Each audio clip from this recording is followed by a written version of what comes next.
Hey, good morning, Horizon Church. So I'm dealing with an issue. I have no idea. My live chat is completely gone. It just all of a sudden disappeared. So um, I have no way to get feedback. I have no idea what's. Anyway, I'm just assuming this is working. Like I say, my live chat's gone. Nothing's there. So I have no idea if you guys are chatting. I'm hoping that you guys can actually chat with each other, but I have no way of knowing. So good morning. So if you looked at the thumbnail, I was holding up a trail cam. I don't know how many of you know what these are or have ever seen one or maybe even made use of these, but these are trail cameras. You can put these up. Some people use them. I know people use them on their property other than hunting. People use them on their property to get pictures of animals that are coming to feeders. I know people have even used these as a form of protection, theft protection, that kind of thing. But I have a trail camera. I got a trail camera a couple years ago. And I want to talk a little bit about technology and advances in technology and just the problems that technology sometimes present us. If you're, I'm a hunter. This is what these get used for a lot for hunting. And if I have, I only have one. I know a lot of guys have lots of trail cameras. In fact, guys, hunting has really become professional the last couple of years. I don't think it's good for hunting. I don't think it's good for the outdoors. It's making hunting inaccessible to a lot of people who can't afford stuff. But one of the things with the way a lot of trail cameras get used, and these have the way this is used. There's a motion sensor on it, and if an animal triggers the motion sensor, it'll snap a picture. And my trail cameras, these trail cameras use the typical I don't even have one in here, a little SD card, a little camera card that most cameras use, the same kind of thing. So I have to go out to this trail camera, pull the card, take a look at the pictures that are there. And that's the only way I can use this. The only way I can see pictures is pull the card, plug it into my computer, and take a look at what animals have been there. And there's always a time stamp, etc. And most guys like me, we use these cameras just because they're fun in some ways. We get a look at what animals are on our property. Particularly, I get bears and turkeys and raccoons and squirrels and deer. And a lot of guys will use these to see what deer are on their property. And believe it or not, there's over the years, I have gotten pictures of buck in particular. A lot of buck at a certain age become almost entirely nocturnal. And I'll get pictures of buck that are on our property that I never see in daytime. Wouldn't even know they live on our property, other than the fact that we get pictures of those buck at nighttime when they're moving. So, and the other thing it tells you when certain deer are moving and where they're going, and if they're using the trails where you are, etc. And that's what we use these for. That's what I use them for, just to get a look at who's there, who's living there. I have over times. A couple of years ago, I put up a stand. I actually don't hunt on our property, the property that we own up in the Wanamakers area. There's been a family farm. I don't hunt on it because too many other guys do. Not enough room. So I have permission to hunt on some neighbor's property. But a couple of years ago, I started to notice that somebody was using my deer stand that I had put up. And so I had a trail camera set up and got a good look, and it was actually somebody I knew. And I didn't know he was using my property or my trail cam, and didn't know he was using my tree stand. So I just checked in with him. I said, "Hey, I don't care. You're welcome to use it, but just text me so we know when I'm going to be there and when you're going to be there."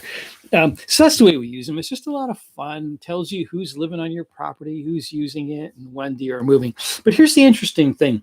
One of the problems with technology, really any technology, is at some point, technology kind of crosses a line. It's always hard to know where that line is. And when it comes to hunting, I'm a believer in what we call fair chase, and that is not giving an unfair advantage to hunters. And at some point, technology crosses a line and it gives hunters an unfair advantage. And let me give you an example with these cell phone with these trail cameras and what's going on. Lately, the people that have developed these, and obviously, technology. There's always a new thing. Last couple of years, people who make these trail cameras have come out with trail cameras that use cell phone technology, and of course, you have to get a cell phone number, a cell phone account. But these trail cameras will project live images to your phone or to your computer, which means you can be I could be sitting at work right now watching my trail camera, or looking at my phone and watching my trail camera. And of course, you can set it up to give you notifications anytime any animal triggers the camera. So what's happening is you now have guys who can sit at work, they can sit on the couch, they can sit in their office, they can be doing anything and get a notification that a trail camera has been pictured. They can look at it. And if it's a particular buck that they're interested, or an animal, maybe a bear, whatever, that they're interested in killing, they can be sitting here, they can run out to their stand and kill it. Maybe you'll have a trail camera set up on a trail 100 yards away from your stand, whatever it is. And that gives an unfair advantage to the hunter. If you can be doing anything that you want, you have trail cameras set up, and all of a sudden you get a notification that there's an animal there in the vicinity, and you can run out and kill it. Most people have recognized this is giving an unfair advantage to the hunter. It's no longer fair chase. In the words of hunting. So there are record companies. There's two groups. One is called the Boone and Crockett Club. The other is called the Pope and Young Club. Pope and Young, Boone and Crockett, two different clubs. And these clubs manage record keeping for animals. So if you shoot, these are the clubs that'll tell you really worldwide who is taking record animals. And it's fun. It's fascinating to kind of keep track of that. I'm not a trophy hunter in any way. I hunt one because I enjoy it and like getting out, but also I like filling the freezer. I like eating organic meat, and so that's pretty much what we live on when it comes to meat. So I don't trophy hunt, but there are these two clubs, Boone and Crockett, Pope and Young, and they have both determined that there's technology that has crossed the line. And so, for example, if you kill an animal by the use of these live action trail cameras, they won't record it. They say this has crossed the line of fair chase. You're not allowed to use drones in hunting. According to these record books, you're not allowed to use your cell phones to direct somebody to an animal, or radios. So if I'm hunting and I happen to see a buck run across the field, I can't get on my phone and say, hey, so-and-so buck ran across the field. It's over in this little woodlot. Go kill it. They won't allow that, because to them, that is using technology to give an unfair advantage to the hunter, and that crosses a line. In some states, like I'm pretty sure Alaska, for example, Alaska, this will sound odd to you at first, but if you travel to Alaska to hunt, in almost every case, you have to fly in. There's places where you hunt that are not accessible by roads. So they have laws that you can't hunt on the day that you fly in. You have to have a rust day. And one of the reasons is if you're flying in and you see a herd of elk or caribou, whatever, you can, in their mind, you fly in, you see them, you can hop on a canoe or a horse and go kill an animal. So they believe that gives an unfair advantage. So you're not allowed to hunt the day that you fly in certain places for the same reason, that idea of giving an unfair advantage.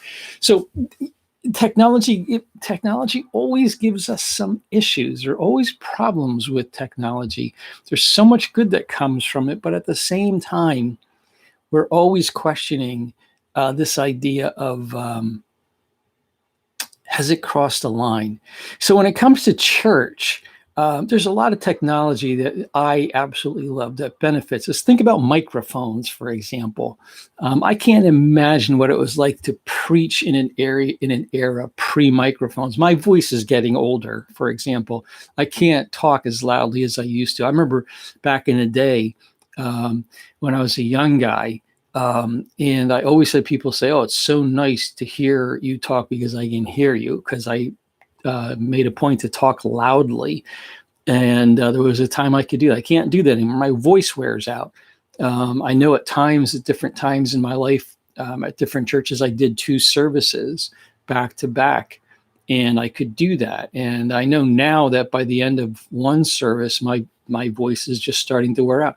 So think about microphones. It's a simple technology has been around for a long time, but think of how we benefit just by the use of microphones. To computers, for example, just doing what we do now. I love computers. It helps me to write messages. I use my computer for writing messages and things like cutting and pasting. When I'm writing something, especially when I get a sermon written, I usually show up here early Sunday morning and I do a final edit, review it. And sometimes I'm reading it and I'm thinking, this just doesn't flow, or this needs to be rearranged. I can cut and paste things last minute on the computer. Wouldn't be able to do that back in the day when I used to handwrite my messages. I threw them all away, so I don't have them anymore. But for the first 10 years or so, maybe more, I would say about 10 years, all my messages were handwritten. Can't do that kind of cutting and pasting when you handwrite. Research. I have 2 file cabinets full of illustrations and articles that over the year I've collected. 2 file cabinets full, and I file them by topic. And I file them by Bible verse. If I read something that I think is relevant to, say, 1 Corinthians 13, the love chapter, I have a file in 1 Corinthians 13, and I keep all that stuff in there. But today, I actually use a computer more than I use my file cabinets. If there's a quote, I might think, I think C.S. Lewis had this quote. I can plug in a quote on the computer and figure out what it was he said, and I can access it very quickly. Technology gives us that kind of advantage, and I love that advantage that we have with technology. It's great for us, and even with technology being able to keep us connected, we were so fortunate. And again, here's the frustration with technology. This is my live chat. I don't know where it went. Maybe you guys don't have access to it either, but the only thing I can watch is the number of people who are here, and I keep seeing it going up and down. And I'm wondering if people are getting frustrated and try to get stuff work. I don't know, but no live chat, and I apologize. I have no idea what's going on. But yeah, so when COVID started, the ability for us to stay connected was through technology was such a blessing. It's interesting. I was thinking about the Bible and technology, and there isn't a great deal in the Bible about the use of technology. Different age, different time period when technology, wasn't advancing.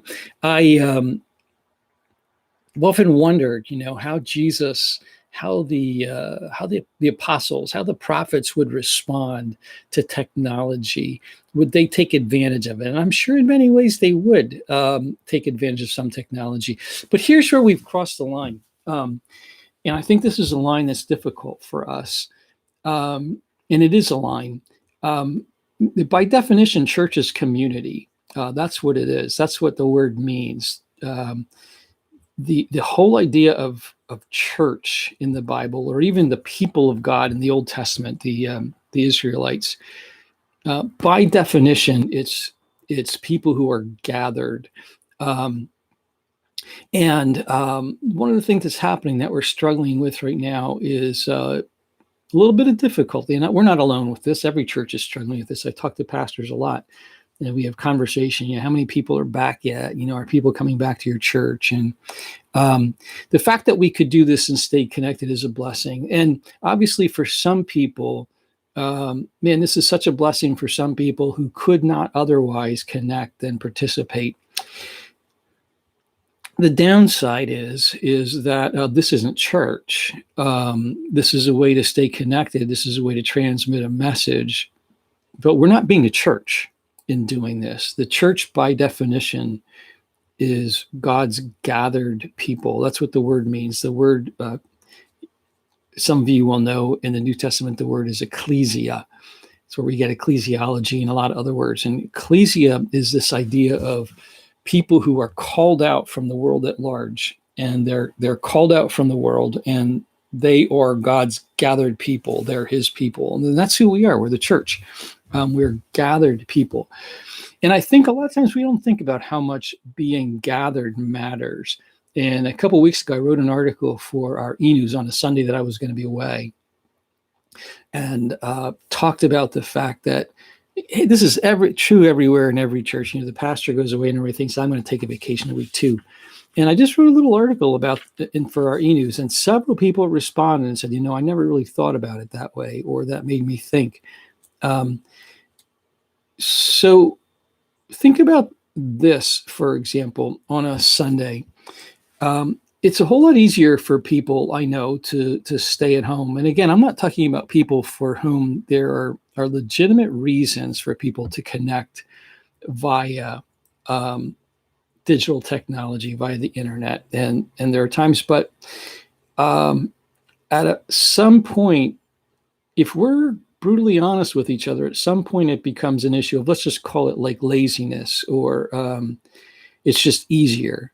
It's easier to sit at home and watch. People have told me that. People have been very honest. It's easier to do that. But if you think about what is happening in church when that's going on, I talked about the fact that if that's what we're going to do, who is here to welcome guests and to welcome visitors? We've had a lot of new people showing up, and a lot of those people connected and learned about Horizon via technology, and they show up. And if people aren't here, who is here to welcome them, to make them feel at home? Who is here to sing? Who's here to participate in, on the, a lot of you will remember my dad died on a Saturday evening, and died suddenly on a Saturday evening. And so I was at his house. I was with my mom making phone calls till 2 or 3 in the morning on that Sunday. And I realized at some point that I wasn't going to be able to preach the next Sunday morning. And I called Bob Bast and asked Bob to preach for me last minute. And he did. All of us as pastors, at times we've done that for somebody. So last minute, Bob preached, and I was grateful, but I was here and led communion, and it was important for me to be here. Now, that's not true for everybody. Sometimes people will have an experience like that, and it's easier for them to not be here. For me, I wanted to be here. I needed to be here. I needed to be with community. I needed to sing in community. I needed to see people that I love, and I needed to be able to talk to people that I love. That was important for me, and it's important for a lot of people. And if we decide, it's easier for me to sit at home, then who is here to create community? We lean on each other's faith, and we do that when we're present.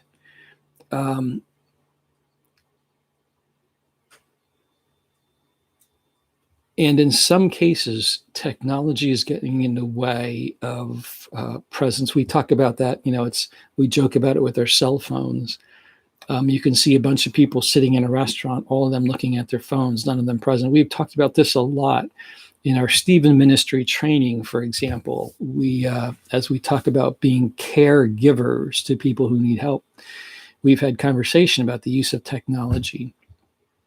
And we've learned very practical things about cell phones when you're visiting people. I mean, I don't know how many times I have gone to visit someone and the TV's on and the TV never gets turned off. And this is a person who maybe asked me to come visit, and we're having a conversation, and the TV never gets turned off, and it's annoying and it's distracting. And technology can get in the way, and it's getting in the way, and it's crossing a line.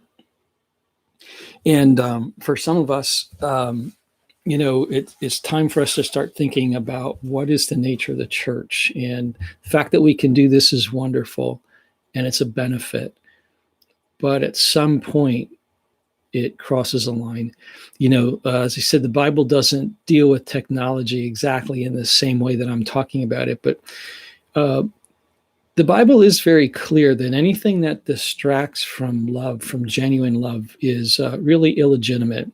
You have in 1 Corinthians 13, actually in that whole letter of 1 Corinthians, several times Paul talks about what gets in the way of the church. He talks about disorder. And he actually says, he said, when you have a disordered service, when you have chaos, he mentions people who, new people who might come in and what they think. And he talks about the fact that this disorder really gets in the way of appropriate worship and appropriate gathering. In 1 Corinthians 13, in the love chapter, Paul says, he talks about the fact that if I'm the greatest preacher in the world but don't love, then my words are empty. I'm nothing but a noisy gong, he says, clanging cymbal. So even though he's not talking about technology necessarily, Paul is talking about the nature of the church, and he's saying anything that gets in the way of the ability to genuinely love is illegitimate. And that's something for us to process. It's something for us to think about. Think about the nature of the church and who we are and how important it is that we gather. And it's a battle we're going to be fighting for a while, I think. But it's an important battle, and it's something for all of us to think about and to ponder. And back to the Boone and Crockett Club. It's interesting. I was reading some of the rules this morning, trying to get a handle on this, and even they recognize they have a category about handicapped or disabled hunters, and it acknowledges that sometimes hunters who are disabled, but people who still want to participate in hunting, they need the advantage of technology that for a normal person crosses a line. And they said that, each of these records will be considered on an individual basis for hunters who have been disabled or handicapped. It's the same with this, that for people who legitimately have struggles connect. Oh man, 23 minutes. Gosh. All right, again, I'm done. But for people who have a legitimate need, that technology is a blessing. But for most of us, at some point we have to recognize that we're not being the church when we're not gathered. That's just the bottom line. For most of us, we are not being the church when we're not gathered. And it's an important thought, an important consideration. And I hope you'll ponder it as, we're in this weird stage in the life of our world, life of our church. So let me pray for all of us. And then I apologize for going so long. I have no feedback, no idea what's going on. I don't know if you guys do either, but I don't know. So let me pray, and we'll get on with our days. All right. God, thank you for the gift of our brains and our minds. And you have gifted so many people with abilities to solve problems with technology. And what a gift that is. The fact that we can be in instant communication with almost anybody around the world at any time. We can FaceTime with people and see faces and have conversations with family members. We can do research, and we can get access to information. We can write, we can connect like we're doing right now digitally. But God, it's always the case that technology the same stuff that is so good can be used in ways that in the end hurt rather than help. God, I pray that you'll help us to be honest and to be able to process this ourselves and to figure out when we have leaned too much on technology And when by leaning on technology, we're actually hurting the body as a whole, the body of Christ, the gathered people.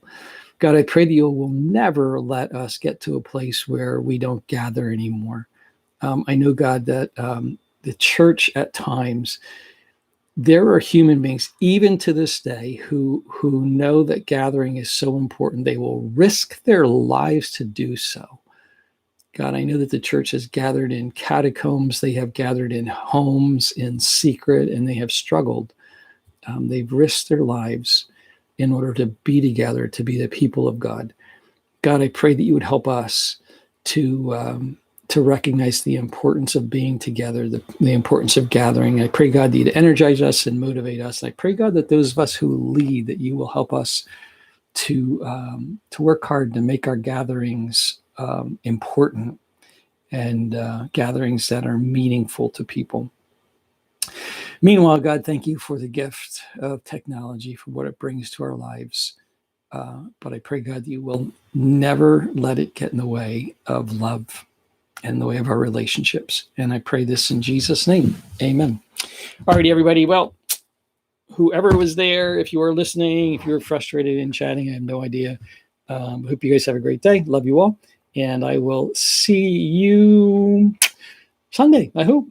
So have a great couple of days. See you then. Love you.